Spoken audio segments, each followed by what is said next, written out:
எதிர்க்கட்சித் தலைவர் ஏபிஎஸ் தனது சுற்றுப்பயணத்தின் போது விசிக மற்றும் கம்யூனிஸ்ட் கட்சிகளுக்கு அழைப்பு விடுத்திருக்கிறார். இது பற்றி பேசுவதற்காக நம்முடன் இணைப்பில் இணைந்திருக்கிறார் பத்திரிகையாளர் திரு பிரியன். வணக்கம் சார்.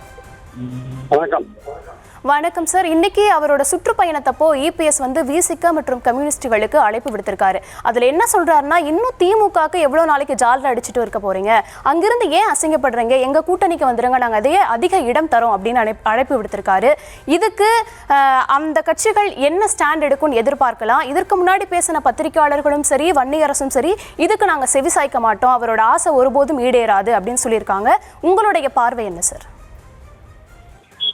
அதாவது பார்லிமெண்ட் எலெக்ஷனுக்கு முன்னாடி எடப்பாடி அவர்கள் என்ன சொன்னார்னா, நான் ஒரு மெகா கூட்டணி அமைப்பேன், திமுக கூட்டணியிலேருந்து காங்கிரஸ் வரும், திரும்ப வருவார், எல்லாம் சொல்லியிருந்தார். ஆனால் கடைசியில் தேமுதிக தான் வந்தாங்க. அந்த தேமுதிகவோட ஒரு எலெக்ஷனை சந்தித்தார், படுதோல்வி அடைஞ்சாரு. 7 தொகுதிகளில் டெபாசிட்டே போச்சு. அதிமுக வரலாறுலேயே அது மாதிரி கிடையாது.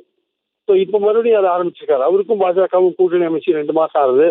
இது வேற எந்த கட்சியும் அந்த கூட்டணியில் இணையில்லைன்றதை நம்ம பார்க்குறோம். நம்ம அவருக்கும் பாஜகவுக்குமே கூட்டணி ஆட்சியா, பாஜக பங்கு பெற ஆட்சியா, தனித்து ஆட்சியான்னு பலவிதமான சர்ச்சைகள் ஓடிட்டு இருக்கிறத பாக்குறோம் 2 கட்சிகளுக்கு இடையில. ஸோ அந்த குழப்பங்களுக்கு தெளிவு கொடுக்காம மாற்று கூட்டணியில் இருக்கிற 2 கட்சிகளுக்கு அழைப்பு கொடுக்கறதுன்றது எடப்பாடியோட விரக்தியை தான் காமிக்குது. ஆக்சுவலா அவர் முதல்ல பாஜகவோட அவருக்கு இருக்கிற பிரச்சனைகளை சரி பண்ணிட்டோம். நடத்த போறது அதிமுக தனி ஆட்சியா, இல்ல பாஜக பங்கு பெறும் என்டிஏ ஆட்சியா? அமித்ஷா தெளிவா சொல்லிட்டாரு, பாஜக அமைச்சரவையில பங்கு பெறும்ட்டு. நீங்க அதிகாரத்துல பங்கு இல்லை நீங்க சொல்லிட்டு இருக்கீங்க. அவரு முதல்வர் கேண்டிடேட் அதிமுக சொல்லியிருக்காரு, எடப்பாடி பேரை சொல்லல. ஸோ உங்க கூட்டணிக்கு வேற யாரும் வரவும் இல்லை, நீங்களும் பாஜகவும் மட்டும்தான் இருக்கீங்க. ஈவன் பாமக கூட 2ஆ பிரிஞ்சா கூட உங்க கூட்டணிக்கு வரா மாதிரி இல்லை. நேற்று வரும் அப்படிங்கிற மாதிரி ஒன்று சொல்லி நீங்களே என்ன சொல்றீங்க, நான் வரும்னு தான் சொன்னேன், வந்திருக்குன்னு சொல்லலை அப்படிங்கிற மாதிரியான ஒரு விஷயத்தை இன்னைக்கு நீங்க பேசுறீங்க.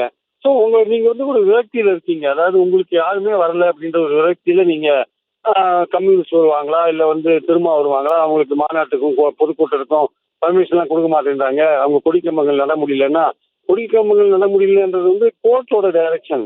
அது கவர்மெண்ட் ஆஃப் தமிழ்நாடு என்ன பண்ணும் அதுக்கு? ஆக்சுவலா மாநாடுகள், பொதுக்கூட்டங்கள், பேரணிகள், ஆர்ப்பாட்டங்களுக்கெல்லாம் பொதுவாக பல எந்த ஆட்சியிலையுமே முதல் எடுத்தோன்னு பர்மிஷன் கொடுக்கறது இல்லை.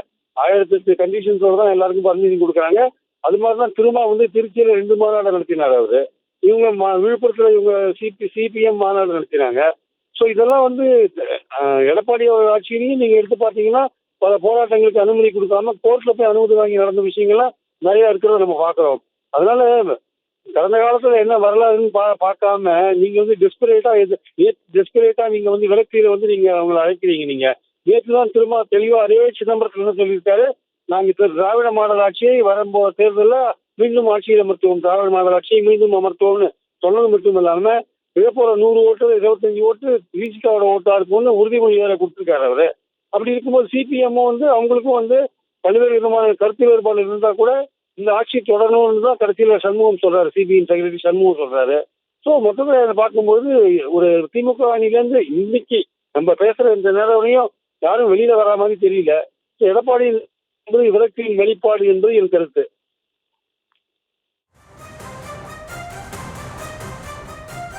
இணைப்பில் இணைந்தமைக்கு நன்றி திரு பிரியன்.